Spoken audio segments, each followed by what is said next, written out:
Hello, good morning दोस्तों। मैं बीना सिंह। आज मैं आप सबके समक्ष एक चर्चा लेकर उपस्थित हूँ कि क्या स्त्री का बुद्धिजीवी होना समाज के लिए एक अभिशाप है? क्या स्त्री का स्वतंत्र होना समाज के लिए अभिशाप है? क्या स्त्री का पुरुष के समान होना एक अभिशाप है? आज हम इन्हीं मुद्दों पर आपसे चर्चा करेंगे।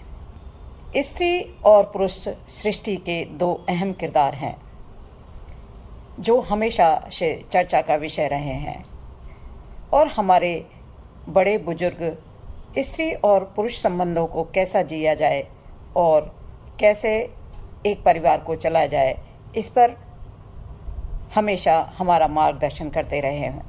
लेकिन आज शायद मार्गदर्शन का अभाव है। सतयुग को ले लो, त्रेता युग को ले लो, हमेशा से स्त्री की विचारधारा को, उसकी संवेदनशीलता को, उसकी भावुकता को एक महत्वपूर्ण स्थान दिया गया है, उसको संरक्षण दिया गया है। लेकिन कलयुग में यही संरक्षण खत्म होता जा रहा है, क्योंकि पुरुष का अहम कम नहीं हो रहा और स्त्री की बुद्धिजीविता, उसकी शिक्षा बढ़ती जा रही है और वो जागरूक हो रही है। तो क्या हम ये माने कि स्त्री का बुद्धिजीवी होना एक अभिशाप है समाज के लिए? नहीं, क्योंकि हम ये मानते हैं कि अगर एक पुरुष पढ़ाई करता है, शिक्षा ग्रहण करता है, तो वो केवल अकेला होता है। लेकिन अगर एक स्त्री शिक्षा ग्रहण करती है तो एक पूरा परिवार शिक्षित होता है। उस परिवार को चलाने के लिए किन सीढ़ियों पर चढ़ना होता है, यह उसको पता चलता है। स्त्री परिवार की मैनेजमेंट की गुरु होती है, जो ये जानती है कि उसको अपने परिवार को कैसे चलाना है। बिना MBA की डिग्री के भी वो MBA डिग्री हासिल किए हुए होती है। वो जानती है परिवार की इंजीनियरिंग, कि अपने परिवार को उसे कैसे जोड़ना है। बिना किसी इंजीनियरिंग डिग्री के भी वो एक इंजीनियर होती है, वो एक डॉक्टर होती है, क्योंकि उसको ये पता होता है कि अपने परिवार के छोटे मोटे जो रोग हैं उनको किस तरह से उसको सही रखना है। स्त्री एक आर्टिस्ट होती है, क्योंकि वो यह जानती है कि अपने परिवार को कैसे भावात्मक रूप से जोड़ना है। वह उनके लिए क्षण प्रतिक्षण त्याग करती है। वो एक नींव होती है। नींव में जो पत्थर डलते हैं, जो गारा डलता है, उसकी कोई अहमियत नहीं होती, लेकिन उसके ऊपर जो भवन खड़ा होता है उसकी बहुत अहमियत होती है।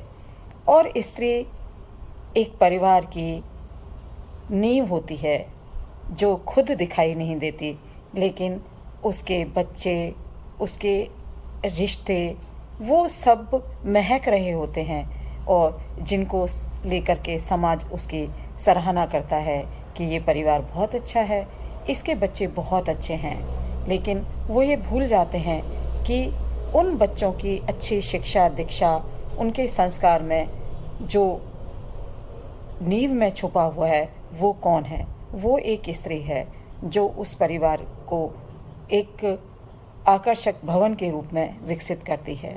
क्या स्त्री की स्वतंत्रता एक अभिशाप है? शायद नहीं, क्योंकि अगर स्त्री परतंत्र रहेगी तो उसकी विचारधारा भी परतंत्र रहेगी। वो हर जगह कदम उठाने से पहले डरेगी, सोचेगी। जब भी हमने स्त्री को बेड़ियों में जकड़ने की कोशिश की, वो आहत हुई है और परिवार बिखरे हैं। इसलिए मेरा तो ये मानना है कि स्त्री का एक स्वतंत्र व्यक्तित्व एक पूरे परिवार को एक आकर्षक गठबंधन में जोड़ता है। क्या स्त्री का पुरुष के समान होना अभिशाप है? शायद नहीं, क्योंकि अगर वो पुरुष के समान कंधे से कंधा मिलाकर चलेगी तभी एक परिवार मजबूत होगा, और एक परिवार मजबूत होगा तो समाज भी मजबूत होगा। यह तो एक जानी मानी सी ही बात है। और एक समाज मजबूत होगा तो देश मजबूत होगा। देश की महिला शक्ति जो आज भी अपने पूरे गुणों को, पूरी योग्यताओं को समाज के समक्ष नहीं रख पा रही है, तो उसका एक कारण यही है कि हमारा पुरुष प्रधान समाज कहीं ना कहीं कंजर्वेटिव सोच रखता है स्त्रियों के बारे में। वो नहीं चाहता कि स्त्री आगे बढ़े, वो नहीं चाहता कि वो फले फूले, वो नहीं चाहता कि वो ऊंचे आसमान में उड़े। हाँ, मैं ये नहीं कहती कि सारे पुरुष एक जैसे हैं, लेकिन बहुत सारे पुरुष हैं जो इस सोच को दरकिनार करते हैं। तो ये बात निकल के आती है कि ना तो स्त्री का स्वतंत्र होना अभिशाप है, ना स्त्री का पुरुष के समान खड़ा होना अभिशाप है, ना उसका बुद्धिजीवी होना अभिशाप है। फिर क्यों हम ये चाहते हैं कि स्त्री पुरुष के सामने दबी कुचली सी रहे, वो उसकी हर बात माने और पुरुष उसकी हर बात को दरकिनार कर दे और उसको कोई अहमियत न दे, उसको सेल्फ रेस्पेक्ट ना करे, उसके स्वाभिमान को आहत करता रहे। यह एक गलत ट्रेंड है जो आजकल विकसित होता जा रहा है। भारतीय संविधान में बाबा साहब अम्बेडकर ने महिला और पुरुष को समान अधिकार दिए हैं, समान मंच दिया है, विकसित होने के समान अवसर दिए हैं। लेकिन बावजूद इसके भी हम जेंडर इक्वलिटी की बात करते हैं। तो जब संविधान में हमें इतने सारे समान अधिकार दिए हैं तो जेंडर इक्वलिटी का प्रश्न ही नहीं आता है।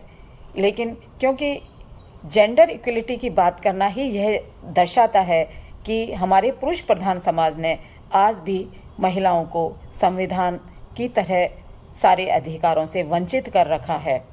आज भी उन्हें वो पूरे अधिकार नहीं दे रखे हैं। संविधान की मूल विचारधारा और स्त्री और पुरुष को समान रखने की थी, समान उत्थान करने की थी, ये सब चीज़ें थीं।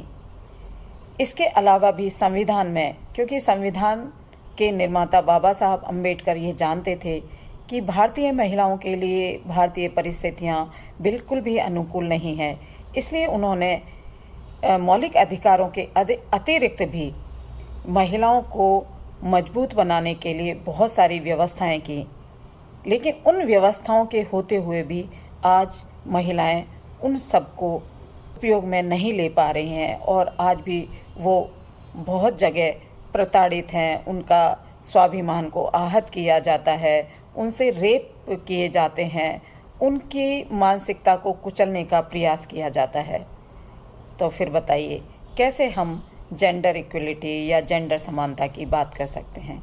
आप ही बताइए। क्या हम फिर उस दौर में चले जाएं जहां महिलाएं अशिक्षित थीं, जहां महिलाएं दासी की तरह समझी जाती थी, जहां महिलाओं को पैर की जूती समझा जाता था, उनको बेड़ियों में जकड़ा जाता था, उन्हें चूल्हे चौके से बाहर नहीं निकलने दिया जाता था, उनकी हंसी पर प्रतिबंध था, उनके रोने पर प्रतिबंध था, उनके बाहर निकलने पर प्रतिबंध था? तो क्या हम फिर से उस युग में जीने के लिए तैयार हैं? आप भी सोचिए, मैं भी सोचती हूँ। थैंक यू, शुक्रिया।